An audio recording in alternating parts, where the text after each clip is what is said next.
શામળિયું એટલે કે ભગવાન શ્રી કૃષ્ણ, એટલું સુંદર મંદિર, એટલી સુંદર કોતરણી, મનોહારિક વાતાવરણ, નયનરમ્ય દ્રશ્યો, અદ્ભુત વ્યવસ્થા અને જ્યારે જાઓ અને જે પણ સમયે જાઓ ત્યારે શાંતિથી ભગવાન શામળિયાને જોકે દર્શન થાય અને થાય જ.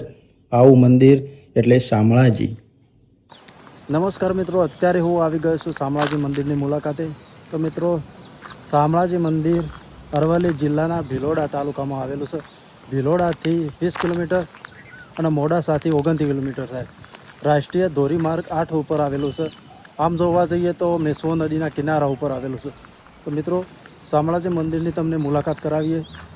શામળાજી મંદિરનો ઇતિહાસ કયો છે એ પણ તમને બતાવીશું. તો વિડીયો પૂરો જોજો. ચેનલ ઉપર નવા હોય તો ચેનલને સબસ્ક્રાઈબ કરી લેજો. અને હા મિત્રો, શામળાજીનું પ્રાચીન નામ હરિચંદ્ર રુદ્ર ગયા અને ગદાધર ક્ષેત્ર તરીકે પણ ઓળખાતું. અને શામળાજી ગામના લોકોનો મુખ્ય વ્યવસાય ખેતી, ખેતમજૂરી, પશુપાલન, વેપાર ધંધો વગેરે વગેરે. તો મિત્રો, ઇતિહાસની વાત કરીએ તો શામળાજી મેશ્વો નદીના કિનારા પર આવેલું વૈષ્ણવ વાણિકોનું ધાર્મિક સ્થળ છે અને તે પુરાણોમાં ગદાધર ક્ષેત્ર તરીકે પણ પ્રખ્યાત હતું. જે શામળાજીનું મુખ્ય મંદિર છે તે ભગવાન કૃષ્ણના નામ શામળસા શેઠ પરથી પડ્યું છે અને મૂર્તિના રંગ શ્યામ હોવાથી તેને શામળિયો પણ કહે છે.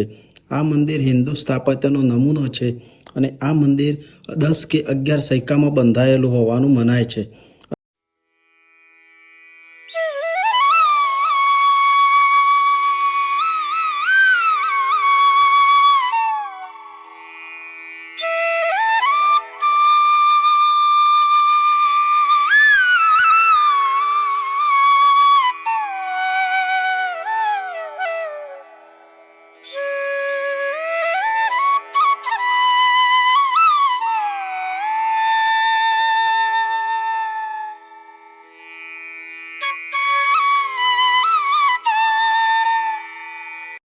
અને મિત્રો, શામળાજી મંદિરમાં ત્રિવિક્રમ સ્વરૂપે ભગવાન વિષ્ણુની મૂર્તિ છે અને આ મૂર્તિ 7 થી 8મી સદીની ગણાય છે. અને ભગવાન વિષ્ણુની મૂર્તિના ચારેય હાથમાં ગદા, ચક્ર, કમળ, શંખ ધરાવે છે અને ગદા સામાન્ય કરતાં મોટી હોવાથી તેને ગદાધર વિષ્ણુ પણ કહે છે. અને તેમના જમણા હાથમાં એક નાની વાંસળી પણ ઉમેરવામાં આવી છે અને આ મંદિર ભગવાન વિષ્ણુને સમર્પિત છે.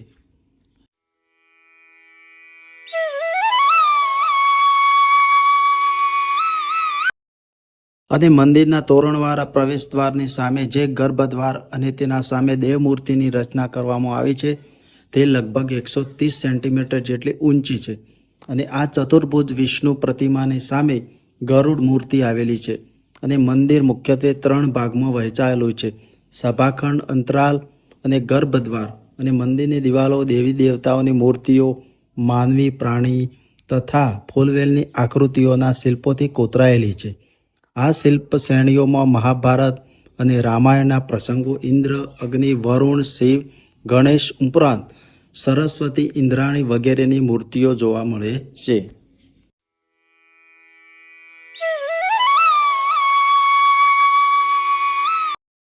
અને મિત્રો, મંદિરમાંથી મળી આવેલા તોબાના પતરા પરના 2 લેખો પરથી મંદિરનો જીર્ણોદ્ધાર 1762ની સાલમાં થયાનું હોવાનું જાણવા મળે છે, જેમાં ટિન્ટોઈના ઠાકોરે કરાવેલ જીર્ણોદ્ધારનો ઉલ્લેખ છે.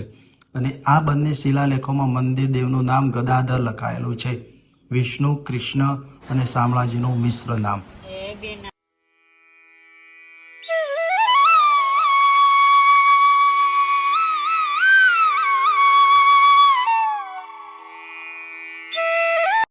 અને મિત્રો, કારતક સુદ પૂનમના દિવસે વાર્ષિક મેળો પણ ભરાય છે, જેમાં આ પ્રદેશમાં વસતી જનજાતિ ગરાસિયા ભીલ જાતિના જનસમુદાય ભક્તિ, આનંદ, ઉલ્લાસથી મેળાનો આનંદ લે છે. અને તીર્થયાત્રીઓ મેશ્વો નદીમાં સ્નાન કરે છે અને આદિવાસી જનસમૂહ આ તીર્થમાં ભક્તિ ગીતો ગાઈને પરંપરાગત ભજન, નૃત્યો અને ધાર્મિક આસ્થાઓ રજૂ કરે છે.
મિત્રો શામળાજીની બાજુમાં આ મારી પાછળ દેખાય હરિચંદ્રની ચોરી તરીકે ઓળખવામાં આવે છે આ જગ્યાને.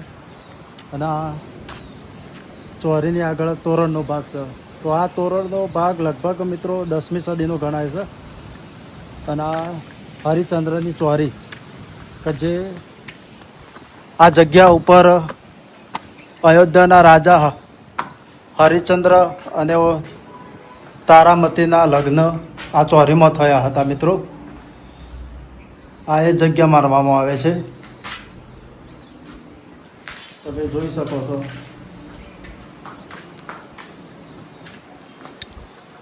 મંદિરના આગળનો આ ભાગ તોરણનો મિત્રો, એ ભાગ 10મી સદીનો ગુજરાતમાં જૂનામાં જૂનું સ્થાપત્ય માનવામાં આવે છે.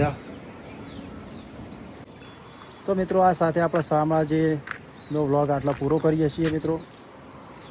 તો કોમેન્ટ કરજો મિત્રો વ્લોગ કેવો લાગ્યો. જય માતાજી મિત્રો.